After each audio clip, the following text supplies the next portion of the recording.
Hello everyone! So in this tutorial today I'm going to show you how you can make a really beautiful custom made chopping / serving board that is Christmas themed, because we are coming into Christmas and Christmas is one of my favourite time of the year, and as we get into the holiday season we tend to have lots of people over, and when you have people over you generally have some sort of cheese platter or serving sort of fruit platter. So I thought it'd be a super fun way and make it a little bit Christmassy themed. So today we're going to learn how to make this, which I've used some silver leaf and I've used glitter and resin to make a really beautiful custom Christmas themed chopping board. So I hope everyone enjoys.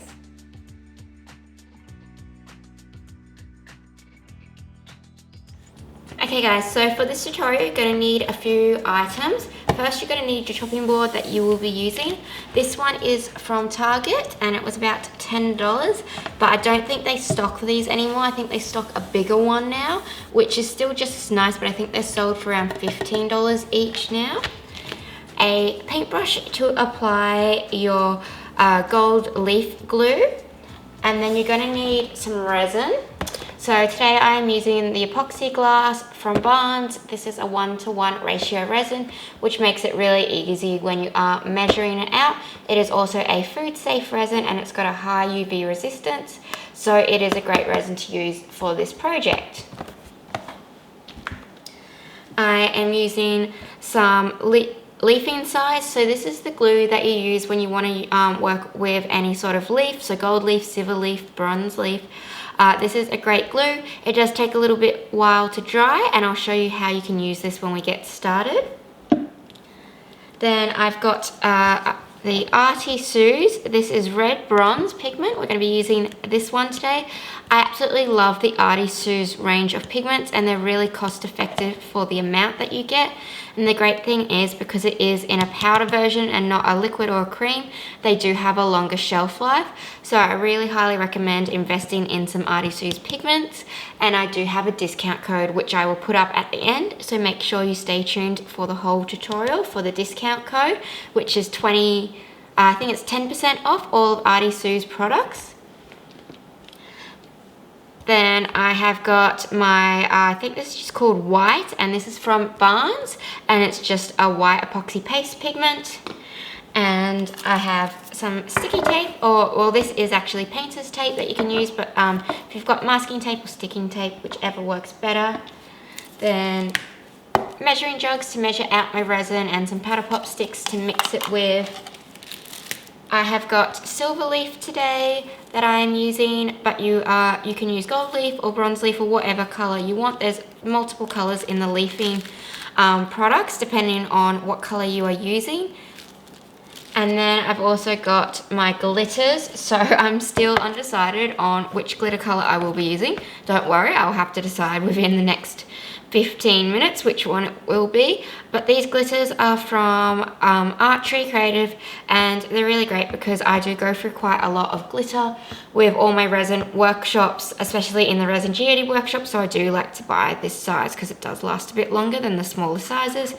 So if you do follow me on Instagram, you will see that I love to put up little polls and ask questions. So just on my Instagram before, I'm asking which glitter should I use with my other two colors that I will be using today.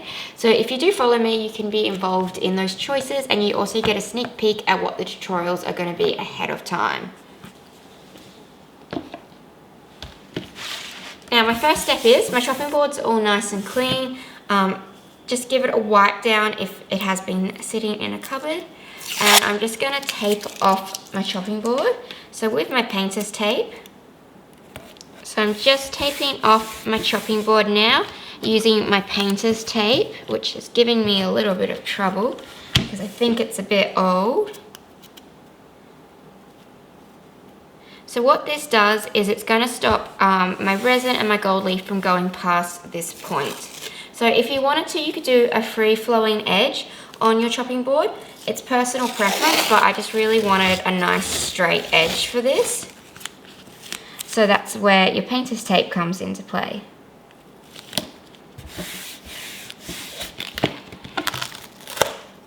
And then just underneath.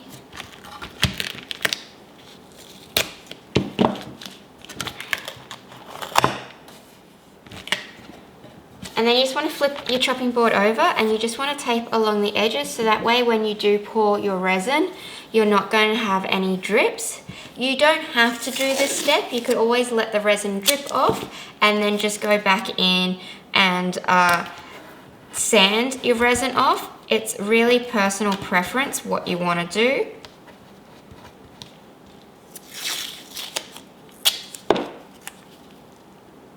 Now this doesn't need to look pretty, it just needs to be effective. And I'm only taping where the resin's going to drip. So the resin's not going to drip the whole way in, it's only going to drip around these edges. So I'm just making sure that around these edges, it's nice and tight and nicely sealed. And that's all that really matters.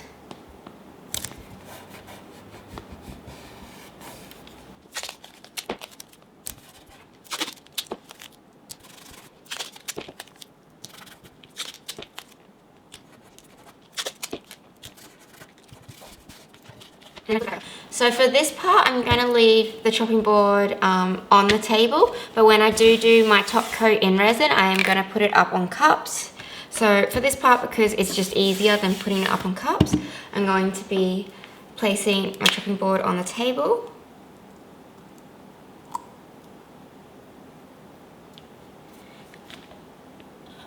So this is my gold leaf glue, which is called sizing. And I'm just getting a paintbrush and I'm just placing this over everywhere that I want my leaf to stick. I keep saying gold leaf, but I'm using silver leaf today, but I think I'm just in that habit. When applying this, you don't want to do it too thickly, just because it will take longer to dry. You need this glue to get really tacky before you apply your gold leaf. So if you apply too much and it's really gloopy, it's going to take twice as long to dry, which is just a little bit boring. It normally says around 20 minutes, but we are in the middle of summer where I live in Queensland, so I think that time's going to be cut down in half just because it is so hot here. So I've just applied it on the top. If you wanted to, you could go down around the edges as well and do it there. It's just really personal preference how you want it to look. I'm just going to have my silver leaf on the top and then my resin will just drip off around the edges. So I'm just going to leave this for about 10-15 minutes till it gets nice and tacky. Should kind of feel a bit like when you touch tape, the tackiness. So right now there's no tackiness to it. My finger's not sticking at all. So I just need to give it a little bit of time before I come back and apply my silver leaf. Okay, so now this is nice and tacky. I'm going to start applying my silver leaf.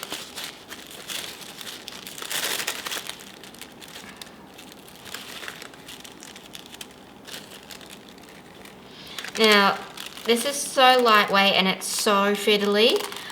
So I find the easiest way to do this is I actually just flip it over and press it in on the pad, then trying to pull it off and lay it down just because it breaks so easily. So I'm just going to start here and then lift off. And then if you wanted to, you can pull off the excess and use it in other parts.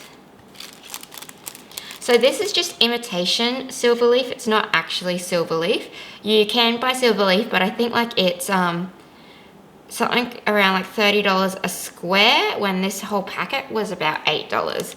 So if you wanted to, you could use the real stuff, but you'd be paying $30 a square. So this chopping board would become quite expensive.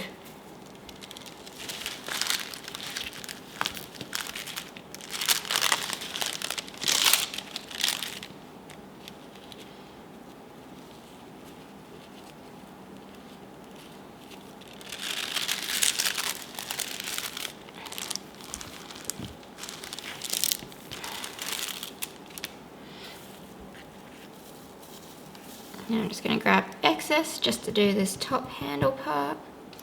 So now that you've applied your leaf, what you need to do is burnish it. So I've just got some baking paper. This is non-stick.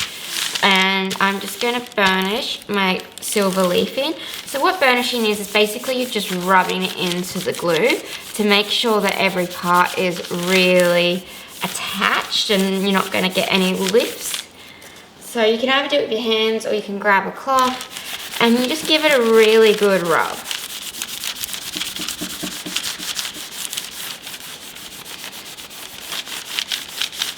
And the reason why you put your paper down is because you don't want to be lifting off any of it while you're rubbing it down. So this lets you rub it but without actually damaging it.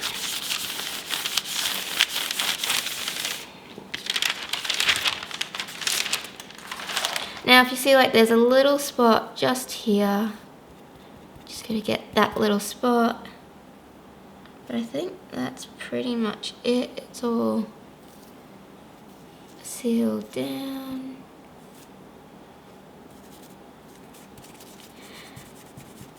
And then you can either use like a little brush, or sometimes your finger is just as effective, just to get those little excessy bits off.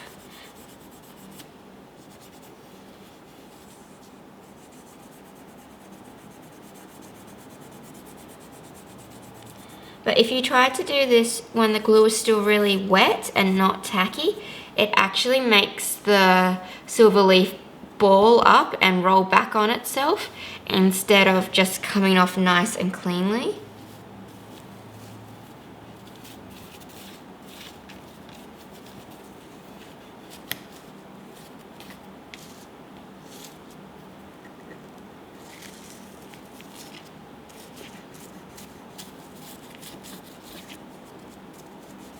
Now I'm just pushing it down along the edges. Some of the edges are going to get covered, some of them are not. I think it's going to add to the look.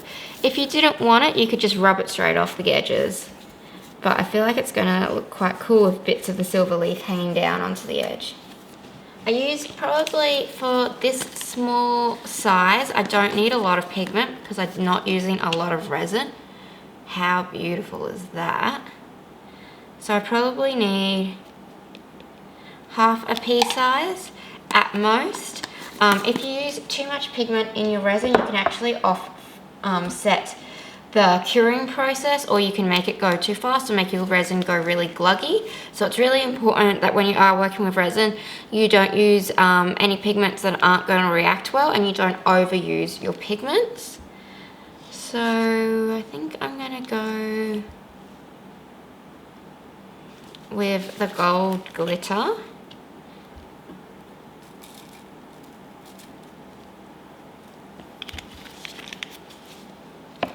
And now I've got my resin mixed up. I've measured it out separately in jugs just in case I make a mistake.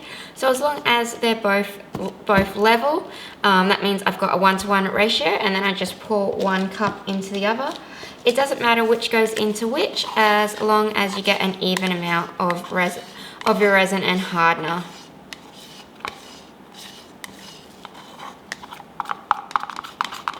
Now they say you need to you need to mix your resin for around 2 to 3 minutes, really depends on how much you're mixing up. Because I'm using such a small amount, it won't take me that long. But obviously, the more resin you mix, the longer it takes to mix up. When I mix it up and I'm using it on a chopping board, I do mix it quite vigorously because it's actually not that much space. So I'm not too concerned about bubbles because I can get them out with my blowtorch or my heat gun down the track. If I was casting, that would be I would mix it really slowly and really cautiously. But because I just want to make sure this really combines properly, I don't really care about the bubbles because I'll just get them out with my blowtorch, because your blowtorch can get about 1 centimeter down, and because I'm pouring it across the board, it's going to be less than that anyway. So your blowtorch and your heat gun work perfectly.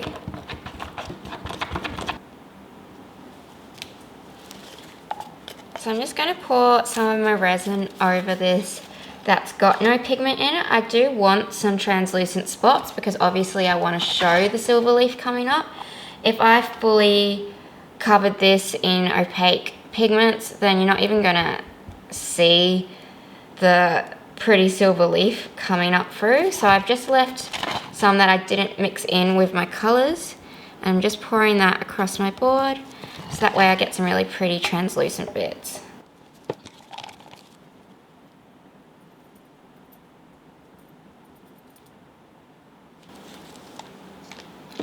really up to you how you pour your resin out, how you want to create your pattern. It's really personal preference.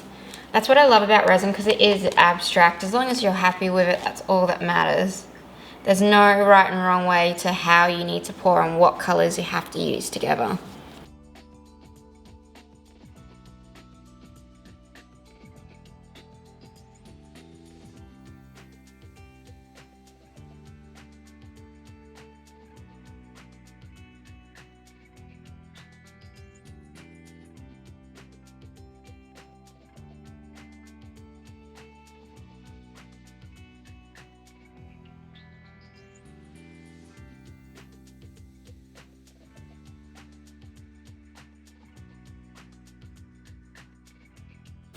Okay guys, so it's been 24 hours and this is nice and dry, but once it did set, I realized that I kind of didn't like that part.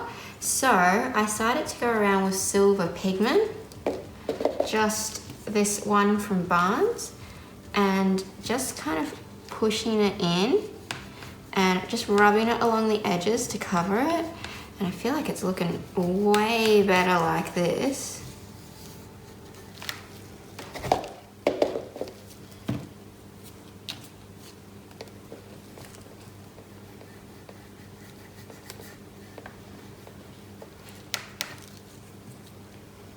Now I am going to do a clear coat of resin on this, because I did decide after I did the pour that there wasn't enough sparkle, so I did add some more in on just on top of the resin, and so now that's left it quite textured.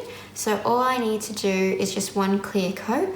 Also too, because this is going to be used with food, even if you are using a food safe resin, the additives and pigments that you use in your resin can actually make your resin no longer food safe. So if you are using different pigments and you're not sure if they're food safe, just always give it another clear top coat with a food safe resin, and then it will be after that. So you don't have to really worry too much about what pigments you are using if you are going to be doing a clear top coat when you are working with resin.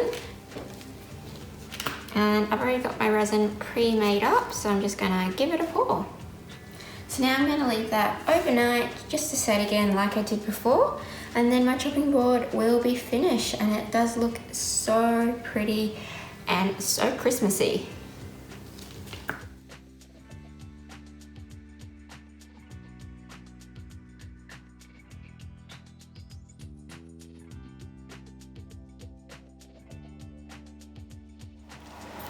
Thank you to everyone that watched this tutorial. If you enjoyed this video, please give it a big thumbs up. If you have any suggestions or anything you'd like me to test out and try, please leave it in the comments below, as I'm always looking for new ideas.